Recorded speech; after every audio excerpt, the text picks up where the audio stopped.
예, 은혜 많이 받는 시간이 되길 주님으로 축원합니다.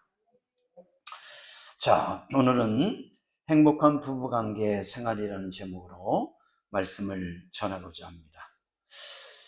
5월 21일은 부부의 날입니다. 이것은 둘이 만나서 하나가 된다는 뜻에서 21일을 부부의 날로 정했습니다. 이 부부의 날 제정 경위를 보면 부부의 날을 처음으로 주장한 분은 경남 창원에 거주하는 권재도 목사님 부부입니다.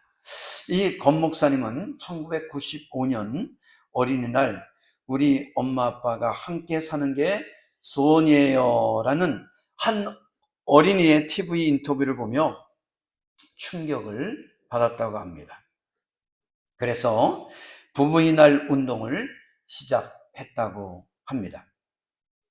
다시 말해서 이혼 가정의 심각성을 알고 이혼을 막아야 한다는 취지에서 시작된 것이라는 것이죠. 이 권 목사 부부의 끈질긴 노력이 부부의 날을 제정하는 계기가 되었다라는 것입니다. 그래서 2003년에 기독교 단체인 부부의 날 위원회가 제출한 부부의 날 국가기념일 제정을 위한 청원이 국회 본회의에서 결의되면서 2007년에 법정 기념일로 제정되었다라는 것이죠. 그래서 어느 달력을 보더라도 기독교 달력이 아니라 그냥 일반 달력을 보더라도 5월 21일 가만히 보면 부부의 날 이렇게 적혀 있을 거예요. 이거는 이 법정 부부의 날 기념일로 제정했기 때문에 그렇게 기록돼서 나오게 돼 있다라는 겁니다. 좀 아쉬운 것이 있다면 뭐죠? 쉬는 날이 아니라는 겁니다. 쉬는 날이 아니라는 거예요. 자, 부부는 가정의 최초 단위입니다. 부부가 서로 존경하고 사랑하며 화목하면 우리 가정은 건강하고 행복하게 됩니다. 그러면 하나님께서 맺으신 부부가 건강하고 행복한 가정을 세우려면 우리가 어떻게 해야 되느냐라는 거죠. 아니, 성경은 뭐라고 말하느냐라는 겁니다. 우리가 33절의 말씀처럼 첫째는 뭐냐면 남편들아 아내를 뭐 하라는 거요? 사랑하라 라는 겁니다. 아내를 사랑하라는 거예요. 자, 2022년 10월에 충남 서산의 남편이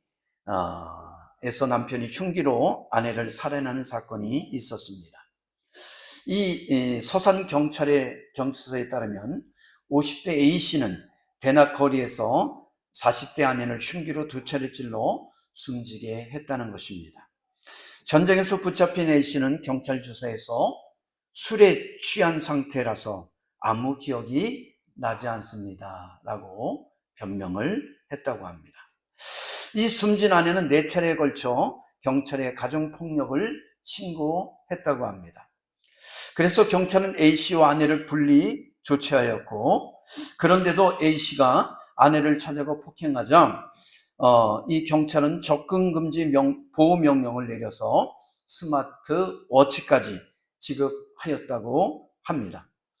경찰 수사를 받던 A씨는 이 아내가 자기를 고소한 것에 대해서 불만을 품고 정녕 아내가 운영하는 가게 이 불시에 찾아가서 범행을 저질렀다고 하는 것이죠. 여러분, 정녕 이 부부라는 것은 서로 사랑하고 서로 의지하고 서로 격려하고 그리고 이 험한 세상을 어떻게 해요? 같이 걸어가야 되는데 정녕 이 안타까운 일들이 지금 우리 한국 사회, 아니 전 세계 사회 속에서는 곳곳에서 말도 안 되는 일들이 벌어지고 있다라는 것이죠. 또 한 남편은 의처증이 있는 어떤 남편은 아내의 손과 발을 묶고 채찍과 몽둥이로 등을 때리고 연필로 허벅지를 찌르면서 이렇게 아내에게 말했다고 합니다. 네 목을 이렇게 찌르면 어떻게 될 것 같느냐라고 말했다는 거죠. 정녕 이것은 협박을 넘어서 공포 그 자체지요. 연필로 허벅지를 확 찌른 다음에 내가 이걸 가지고 네 목을 찌르면 어떻게 될 거냐, 이렇게 말했다고 합니다. 뿐만 아니라 운전 중에는 휴대전화를 모서리로 머리를 내리찍어서 그 머리가 터지게 해서 피가 난자게 흘리는 이런 일들도 일어났다고 합니다. 여러분, 이런 남편들의 문제는 뭐예요? 이런 남편들의 문제는 뭐죠? 자신이 아내를 뭘로 여기는 거예요? 소유물로 여기는 거예요. 정녕 마치 물건처럼 그렇게 생각하는 것입니다. 그래서 내 마음대로 할 수 있다는 거예요. 내 마음대로 할 수 있다는 거예요. 마치 TV를 보고 싶으면 켜고 끄고 싶으면 끄고, 그런 소유물처럼 정녕 내 아내를 인격적으로 대하는 것이 아니라 소유물처럼, 기분 나쁘다고, 정녕 마음에 들지 않는다고, 내가 술 먹었으니까 자신 말을 들지 않는다고 이런저런 말도 안 되는 이유를 들으면서 아내를 뭐예요? 폭행하고 무차별적으로 이를 살해하는 이런 끔찍한 일들이 일어나고 있는 이유는 아내를 동반자로 생각하는 것이 아니라 하나의 소유물로 여기기 때문에 그렇다라는 겁니다. 자, 그러면 남편이 아내를 사랑하는데 어떻게 사랑해야 되느냐? 오늘 본문은 뭐라고 말해요? 28절 한번 볼까요? 5장 28절. 자, 남편들도 자기 아내 사랑하기를 자기 자신과 같이 할지니 자기 아내를 사랑하는 자는 자기를 사랑하는 것이다 라고 말하고 있습니다. 아내를 사랑하는데 마치 뭐처럼 사랑하라는 거예요? 자기 자신을 사랑하듯이 하라는 거예요. 내 몸처럼 사랑하라는 것입니다. 여러분, 그래야지만 내 몸처럼 사랑하게 되면 자기 아내를 사랑하는 자는 자기를 뭐 하는 거예요? 사랑하는 자는 거예요. 내 몸처럼 사랑하라는 거예요. 내 몸처럼 사랑하는 거예요. 무슨 뜻이죠? 내 몸을 소중히 여기듯이 아내를 소중하게 귀하게 그렇게 사랑하라라는 것이죠. 물건 취급하듯 함부로 대하지 말라는 것입니다. 폭행을 하지 말라는 것입니다. 여러분, 창세기 2장 18절 내보면 하나님께서 아담이 혼자 사는 것이 좋지 못해서 뭐를 지어주시기로 작정하죠? 돕는 배필을 지어주기로 작정을 하십니다. 그래서 아담이 깊이 잠들게 하시고 그 갈빗대를 취해서 뭐를 만드셨어요? 정녕 여자를 만드시고 아담에게 이끌어 오셨다라고 말씀하고 있습니다. 여러분, 이 아담이 깨어나서 이 하와를 보고서 뭐라고 고백하죠?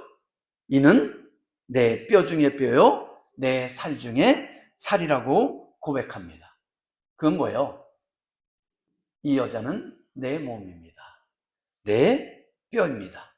다시 말해서 내 전부입니다. 나와 한 몸입니다. 하나입니다. 라고 그렇게 고백하는 것을 볼 수가 있다라는 것이죠. 그렇습니다.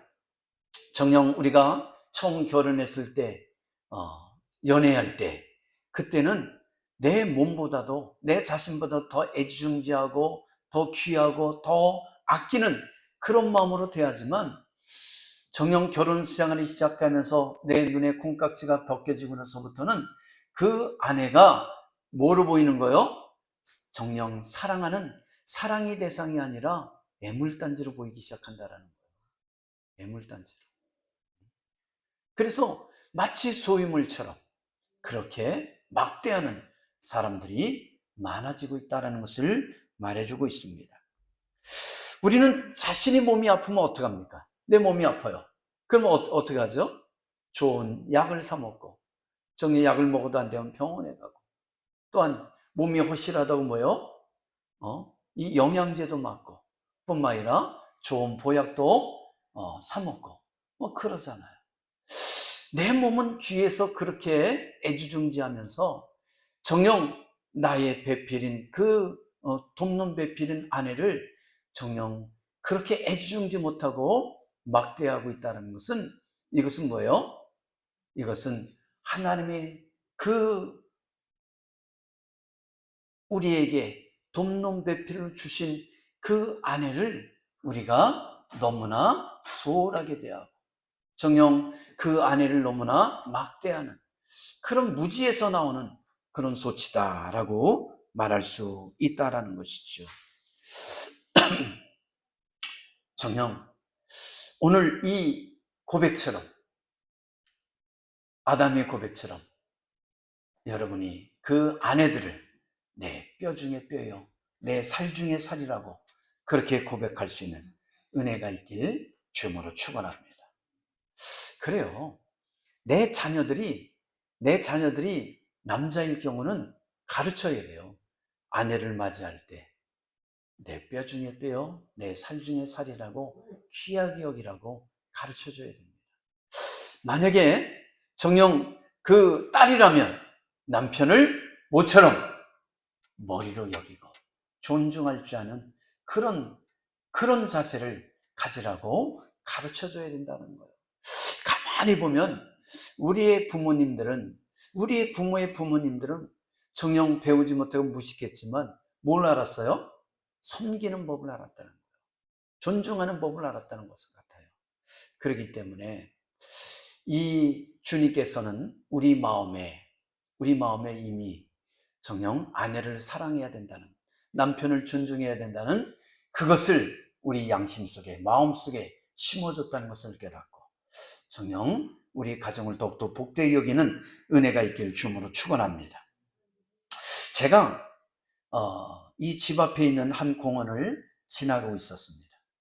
근데 거기에 한 30, 40대 된 아줌마들이 이렇게 4명이 모여서 수다를 떨고 있었어요.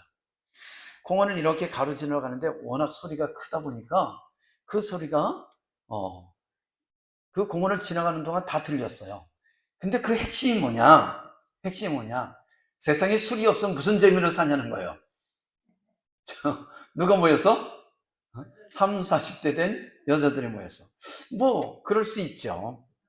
근데 가만히 이렇게 지나가면서 그냥 들리는 소리를 종합해 보니까 네 여자가 한 목소리 하는 소리가 뭐였냐면 세상에 술이 없으면 무슨 재미로 사냐? 그거예요. 여러분, 얼마나 한심한 소리예요. 얼마나 바보 같은 소리입니까? 술이라는 것이 뭐죠? 아까도 얘기했지만 그 남편이 술 먹고 기분 나쁘다고 쫓아가가지고 아내를 뭐 했어요? 찔러 죽였잖아요. 그리고 변명한다는 게 뭐였어요? 술 취해서 아무 생각이 없습니다 라고 진술했다는 거예요. 여러분, 그런 술이 뭐가 좋다고 그 술에 세상에 술이 없으면 무슨 재미로 사냐는 이따위 바보 같은 소리를 하고 있냐는 거예요. 참 한심하죠. 그래서 사도 바울은 뭐라고 고백하죠? 너희는 술 취하지 마라. 이는 방탕한 것이니 너희는 성령의 충만함을 받아라. 그렇게 말하잖아요. 우리는 성령에 취해야지 뭐에 취하면 안 돼요? 술에 취하면 안 된다. 가족이라는 게 모여서 화개애애해서 정녕 술 한두 잔 먹으면 그 술 분위기에서 어떻게 합니까? 뭐 기분이 좋아지죠. 거기까지만 하면 문제가 없어요. 근데 이것이 술이 사람을 먹기 시작하면 그때부터는 그 화개애애했던 분위기가 화개애매해지는 것을 보게 돼요. 그래서 정녕 위아래 가리지 않고 그냥 싸움박질 일어나고 다툼이 일어나고 네가 잘했니 하면서 그런 회개망측한 일들이 얼마든지 일어날 수 있다는 것을 우리는 알아야 될 줄 믿습니다. 그래서 정녕 우리는 가족 속에서는, 부부관계 속에서는 뭐가 중요하냐? 술로 어떤 분위기를 만드는 것이 중요한 것이 아니라 정녕 하나님의 말씀을 먹는 은혜가 있길 주님으로 축원합니다. 하나님의 말씀을 먹을 때 우리 영혼이 살고 부부관계가 회복되고 가정이 회복되는, 가정이 풍성해지는, 행복해지는 그런 역사가 일어나게 된다라는 것이죠. 여러분, 어떤 부부가 티격태격하면서 살았습니다. 어느 날부터 교회에서 부흥회가 열린다는 그런 소식이 전해졌습니다. 부인이 바쁜 일이 있어서 남편에게 나는 못 가는데 당신만이라도 그 부흥회에 참석했으면 좋겠어요 라고 신신당부를 했습니다. 이 남편이 가고 싶지는 않았지만 또 그걸 꼬투리 잡고 싸움이 일어날까 봐 그냥 마지못해 어떻게 했어요? 그 부흥회를 참석했다고 합니다. 근데 이 저녁에 부흥회를 참석하고 다녀온 남편이 다음 날부터 아내를 대하는 태도가 달라졌어요. 뭐였다고요? 달라졌어요. 전에는 모두 불만, 이것도 불만, 왜 이것도 안 쳤어, 저것도 안 쳤어, 당신은 왜 그 모양이야, 매일 이것저것 잔소리하던 이 남편이 달라졌어요. 당신이 다 맞아요. 당신이 참 아름다운 것 같아요. 당신이 해주는 밥이 제일 맛있어요. 아니, 생전하지 않는 말을 하고 있다는 얘기예요. 그래서 이 아내가 깜짝 놀랐죠. 무슨 생각을 했냐면, 사람이 바뀌면 뭐 한다고요? 빨리 죽을 때가 됐다는 거예요. 이 양반이 죽을 때가 됐나? 왜 하루아침에 바뀌었지? 이런 생각 들었지만, 근본적인 것은 어제 부흥회가 뭔가 문제가 있었던 것 같아요. 그래서 목사님에게 전화를 걸었습니다. 목사님, 어제 강사님의 말씀의 핵심이 뭐였습니까? 라고 물었습니다. 목사님 뭐라면 내 원수를 사랑하라였습니다. 내 원수를 사랑하랬단 말이에요. 그러니 이 남편에 있어서 이 아내가 얼마나 왼수 같았으면 원수를 사랑하는 그 말씀을 듣고 뭐한 거예요? 변화된 거예요. 그래서 아내를 그만큼 원수였지만 사랑하기로 마음을 먹었다라는 것이죠. 그렇습니다. 술은 사람을 폭행하고 죽이지만 하나님의 말씀은 원수까지 사랑하는, 원수 같은 아내와 남편을 사랑하게 만드는 그런 역사가 있다는 것을 깨닫길 바랍니다. 그래서 우리는 예배의 자리에 나와야 되는 거예요. 그리고 하나님 앞에 예배를 드려야 됩니다. 그리고 성경 말씀을 듣고 하나님 말씀을 묵상하고 그리고 그 말씀을 따라 순종하며 살아갈 때 가정은, 부부는 더 돈독해지고 사랑을 나누며 행복한 가정이 세워지는 은혜가 있을 줄 믿습니다. 자, 그러면 남편만 아내를 사랑해야 되느냐? 그러면 불만이 또 생기죠. 오늘 성경을 보니까 아내는 남편을 어떻게 하라고 말해요? 자, 33절 다시 봅니다. 시작. 그러나 너희도 각각 자기 아내 사랑하기를 자신과 같이 하고 아내도 자기 남편을 뭐하라? 존경하라. 그렇게 말하고 있습니다. 남편이 아내를 내 몸처럼 사랑해야 한다면 아내는 남편을 존경하고 복종해야 된다라고 말씀하고 있다는 것이죠. 자, 우리가 22절 한번 볼까요? 22절. 에베소 5장 22절 시작. 아내들이여 자기 남편에게 복종하기를 뭐하듯 하라? 죽게 하듯 하라. 그렇게 말씀하고 있습니다. 정녕 23절에 보니까 이는 남편이 아내의 뭐가 됨이니라? 머리가 됨이니라. 그렇게 말하고 있습니다. 왜 존경해야 되느냐? 왜 복종해야 되느냐? 남편은 아내의 뭐기 때문에? 머리이기 때문에 그렇다라는 것이에요. 우리가 이렇게 딱 문자적으로만 생각하면 남편은 머리고 나는 그 밑이네? 이렇게 생각할 수가 있습니다. 그러나 그것은 남성이 여성보다 월등하다는 것을 의미하는 것은 아닙니다. 그런 신분 차이를 조성하는 것이 아니에요. 뿐만 아니라 남존여비 사상을 주장하는 것이 아니라는 것입니다. 우리가 갈라디아서 3장 28절에 보면 바울은 오히려 남성과 여성이 주 안에서 하나이고 평등하다라고 그렇게 증거하고 있는 것을 볼 수 있습니다. 근데 왜 머리라고 그러느냐? 왜 머리라고 그러느냐? 이것은 창조의 질서 때문에 그래요. 창조의 질서 때문에. 여러분, 아담이 먼저 지음받았고 이후에 그 갈빗대를 취해서 하와가 세워졌고, 정령뿐만 아니라 이 하와는 그 아담의 돕는 배필로 지음받았기 때문에 정령 이 여성은, 여자는, 정령 이 남자는 뭐가 되는 거요? 여자의 머리가 된다. 그렇게 말하고 있는 것이지요.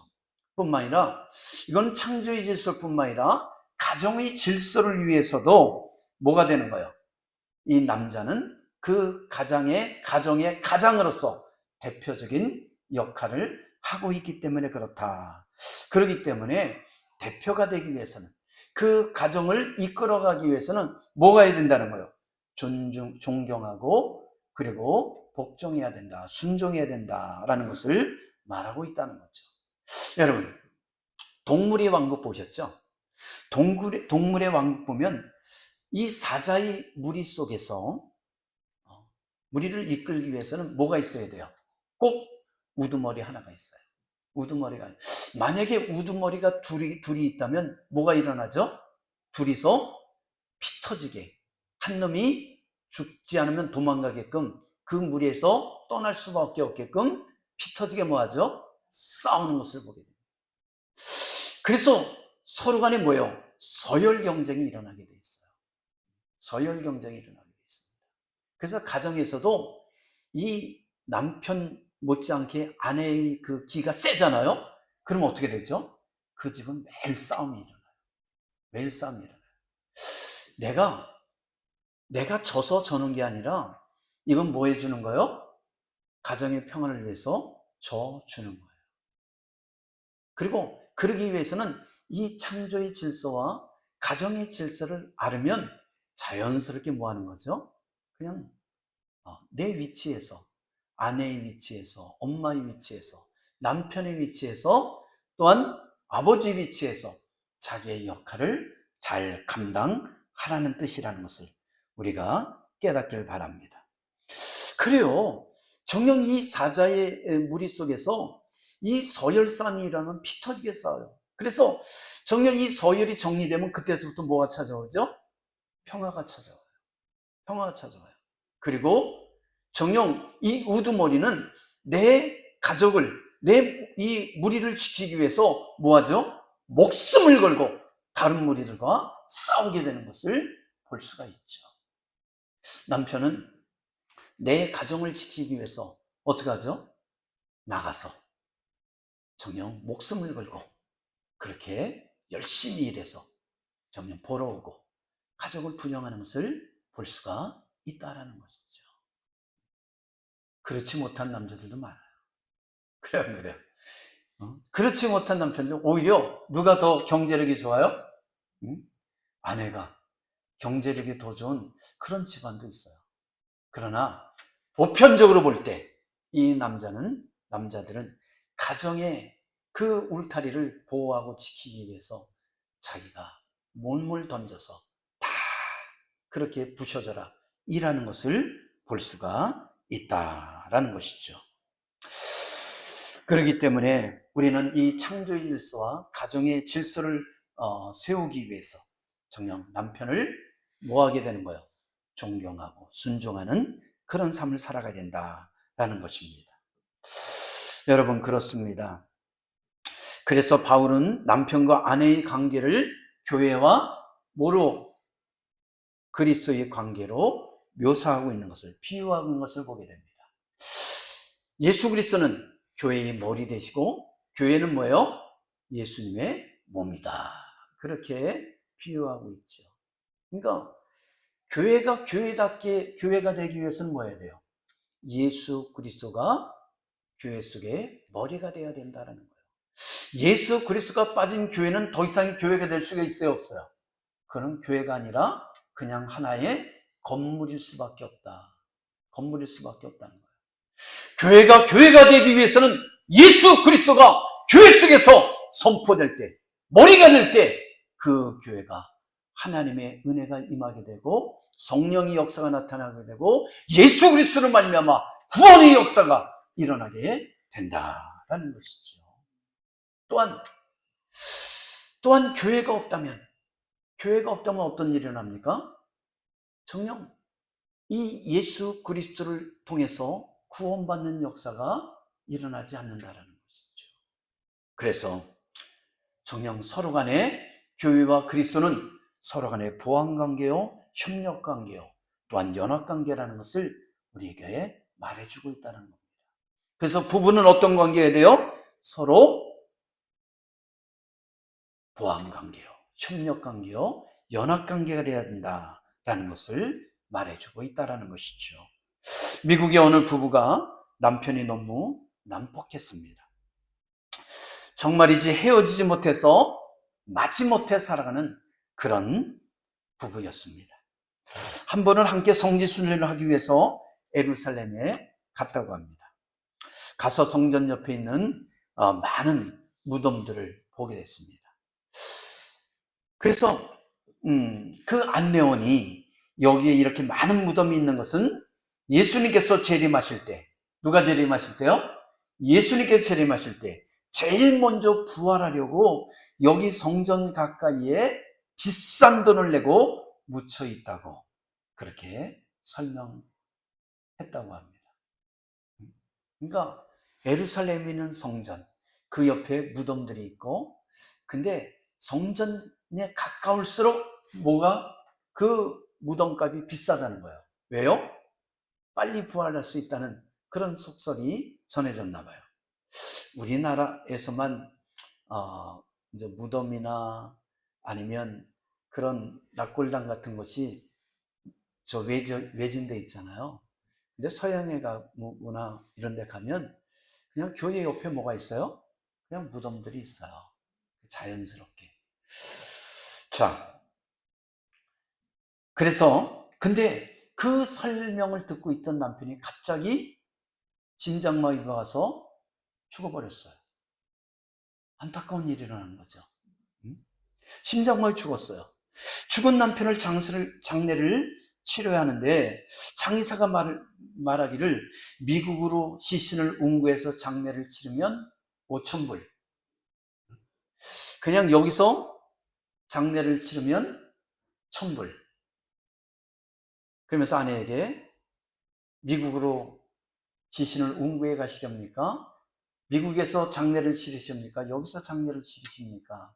라고 의견을 물었다고 합니다. 이 아내가 가만히 고민을 한 거예요. 고민을 하더니 결정을 했습니다. 뭐라고 결정했을 것 같아요? 미국으로 갔을 것 같아요? 여기서 갔을 것 같아요? 여기서 그냥 치렀을 것 같아요. 미국으로 가면 5,000불, 여기서 장례를 치르면 1,000불. 당연히 1,000불이겠죠. 1,000불 났는데 1,000불을 지불해야지 5,000불을 지불하면 어떻게 하겠어요? 그죠? 근데 이 장의사가 깜짝 놀랄 말을 합니다. 5,000불을 들여서 미국으로 가겠습니다. 그랬다는 거예요. 그랬더니 장례사 정녕 감동을 받는 거예요. 아니, 남편을 얼마나 사랑하기에 이 타국 땅에 묻어둘 수 없어서 그 많은 돈을 지불하고 얼로요? 미국으로 모시려고 합니까? 참, 부부관계가, 부부사랑이 돈독했나 봅니다. 라고 그렇게 말했습니다. 그랬더니 이 아내 왈 2000년 전에 예수님께서 이곳에서 부활하셨다고 말씀하지 않았습니까? 근데 그것이 깨림직합니다. 그것이 깨림직합니다. 여기다 묻어버리면 내 남편이 뭐 할 수 있다는 거예요? 부활하면 그 남편의 그 구타, 그 남편의 학대, 이것을 내가 또 받고 살아야 된다니까 어떻게 했다는 거예요? 여기서 남편이 부활할까봐 여기다 묻어두면 남편이 부활할까봐 여기다 묻어두지 못하고 어떻게 해요? 돈은 더 들더라도 1,000불이 낮으면 어떻게 했어요? 그냥 5,000불을 들여서 미국으로 모셔갔다는 그런 웃지 못할 그런 얘기가 있습니다. 여러분, 부부가 오래 살면 지겨워질 수 있죠. 30대 부인은 남편이 집에 늦게 들어오면 속상해서 신경질을 부린다 그럽니다. 왜 이제 들어와? 내가 밥도 안 먹고 얼마나 기다렸는지 알아? 야, 그죠? 내가 밥도 안 먹고 남편을 기다렸다는 거예요. 근데 왜 이제 들어왔냐는 거예요. 아직 뭐예요? 따뜻하죠. 풋풋하죠. 그러다가 40대가 되면 더 일찍 들어오려고 소리는 치지만 속으로는 좋다고 한다고 합니다. 아싸! 저녁 안 차려도 되겠네? 속으로 그런데요. 50대가 되면 남편 출장 간다고 하면 노골적으로 좋아한다고 합니다. 아싸! 오래간만에 친구들과 자유를 누리겠네? 아내들이 그런데요. 60대가 되면 친구들이 집에 오기로 되어 있으니까 나가 있으라고 밖에 내보낸다고 합니다. 용돈 몇 푼 지어주고. 왜 그래요? 집에 있으면 거추장스럽다는 거예요. 정녕 집에서 뒹굴거리는 남편이 창피하다고 합니다. 그래서 밖으로 내쫓는다고 합니다. 이것이 요즘 부부의 삶인지는 모릅니다. 그러나 여기에 존경심마저 없어지면 부부는 남남이 되고 원수가 되는 그런 집이 행복한 가정이 아니라 불편한 가정이 될 수밖에 없다는 거죠. 그래서 근래에 무슨 이혼이요? 황혼 이혼이 늘어나고 있다고 합니다. 아니, 이상한 단어도 생겨났죠. 졸혼, 황혼의 졸혼. 이게 무슨 뜻이죠? 결혼을 졸업한다는 거예요. 그냥 고적상으로는 이혼이 아니지만 그냥 완전 남남으로 서로 간섭하지 않고 타치하지 않고 결혼을 졸업한다. 그래서 졸혼이라는 말이 생겨났다고 합니다. 부부가 오래 살면서 자꾸만 상대방의 단점만 발견하다 보면 뭐가요? 꼴 보기 싫어진다. 그렇기 때문에 단점을 보기보다는 정녕 장점을 볼 수 있는 그런 눈을 뜨기를 주문으로 축원합니다. 우리가 자꾸 세상의 관점에서 남편을 보고 아내를 보면 뭐 하게 돼요? 단점을 보여요. 그러나 우리가 신앙 안에서 믿음의 눈으로 남편을 보고 아내를 보면 그 남편이 소중하고 그 아내가 소중한 그런 눈이 떠지게 된다라는 것이죠. 여러분, 남이라는 글자에 저만을 빼면 뭐가 되죠? 님이 되는 거예요. 여러분, 그래서 부부관계는 뺄셈이에요. 자꾸 내 고집을 빼고 내 자존심을 내려놓고 정녕 불만을 내려놓고 정녕 이 원망, 갈등 이런 것들을 자꾸 빼버려야지만 그 부부관계가 돈독해져서 님이 되는 거예요. 근데요, 이 님이라는 글자에 저만을 붙이면 뭐가 돼요? 남이 돼요. 여러분, 부부관계 속에서는 자꾸 내 주장, 내 고집, 내 견해 이런 것들이 자꾸 첨부되면 뭐가 돼요? 남이 된다는 거예요. 그래서 부부들은 남남이 만나서 님이 되는 것은 정녕 내 주장을 하고 내 고집을 부리는 것이 아니라 내가 갖고 있는 나의 그 생각들, 내 고집들, 내 주장들을 자꾸 뭐 하는 거예요? 내려놓을 때 점점 님이 되는 정녕 아름다운 가정을 꾸려가는 그런 역사가 일어난다는 것을 깨닫기를 바랍니다. 그래서 부부의 삶에는 뭐가 있어야 되냐? 헌신과 이 섬김이 필요하다라는 것이죠. 뭐가 필요하다고요? 헌신과 섬김. 여러분, 사랑과 존경을 다른 말로 표현한다면 그것은 섬김과 헌신 그리고 희생 이런 말로 표현할 수 있다는 거예요. 다른 단어지만 같은 뜻을 갖고 있다는 것을, 비슷한 뜻을 갖고 있다는 것을 우리는 기억하시길 바랍니다. 그래서 자녀들 낳아 양육하는 일도 가정을 유지하는 것도 서로 헌신하고 섬기고 희생해야지만 정녕 그 가정이 더욱더 아름답게 세워지는 것이라는 거예요. 희생이 없고 헌신이 없고 섬김이 없으면 그 가정은 뭐가 되는 거예요? 끊임없이 갈등과 다툼과 끝내는 깨어지는 역사가 일어나게 된다라는 거죠. 자녀를 하나 키워가는 것도 어떻게 해요? 이게 서로 간에 헌신하고 섬기고 희생해야지만 그 자녀가 그 희생과 섬김을 먹고 성장하게 된다라는 것이죠. 그렇기 때문에 이 부부의 갈등이 일어나는 이유가 뭐냐? 다툼이 일어나는 거 뭐냐? 그것은 뭐가 부족하기 때문에 그래요? 사랑과 존경이 부족하기 때문에 그렇죠. 그건 다시 말해서 내가 희생하지 않고, 내가 섬기지 않고, 내가 헌신하지 않기 때문에 일어나는 것이다 라는 겁니다. 여러분, 섬김과 헌신의 시초는 큰 게 아니에요. 작은 것부터 시작되는 거예요. 집이 지저분해요. 그냥 빨래가 이것저것 굴러다녀요. 그러면 들어와서 누가 이렇게 빨래를 던져놨어? 누가 왜 이렇게 치지 않고 있어? 당신은 집에 있으면서 뭐해? 이러면 그때서부터 싸우는 거예요. 왜냐면 나는 집에 혼자 있는 줄 알아? 내가 할 일이 얼마나 많은 줄 알아? 이런 식으로 막 말이 나오기 시작하죠. 그러면 서로 간에 평행선을 걷기 시작하면 그때서 뭐 하는 거예요? 그때서부터는 갈등이 일어나죠. 불만이 일어나요. 그때는 뭐 하는 거죠? 그냥 내가 집어서 이 빨래터에 넣으면 돼요. 전 지저분합니까? 내가 뭐 하면 돼요? 내가 이 청소기를 돌리면 되는 거예요. 전에도 얘기했지만 머리를 감다 보면 이 수채꾼형의 머리카락이 쌓여 있잖아요. 그러면 아무도 안 쳐요. 아무도 안 쳐요. 그러면 이거 손이 있는 거야 없는 거야 막 해봤자 그들은 아무 생각이 없어요. 아무 생각이 없어요. 응? 우리 집이 그래요. 우리 집이 그래.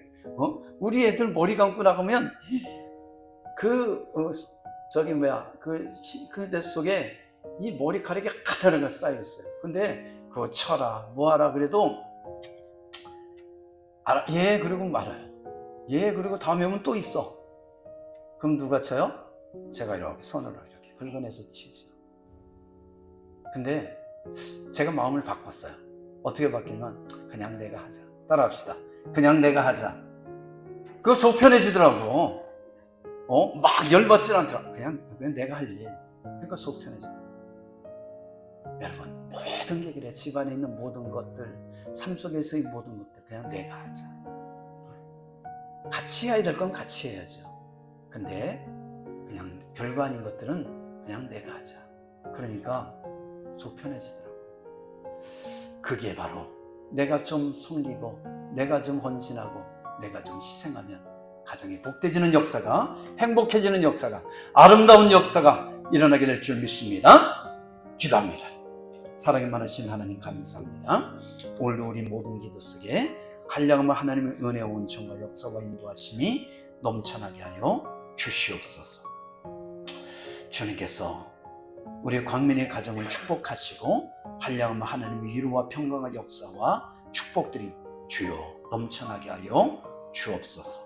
그래서 이 부부의 주일에 아내는 남편을 존경하고 또한 남편은 아내를 사랑함으로 서로 헌신과 섬김으로 가정이 복되지고 아름다워지고 행복해진 역사가 일어나게 하여 주옵소서. 감사합니다. 예수님 이름으로 기도하옵나이다. 아멘.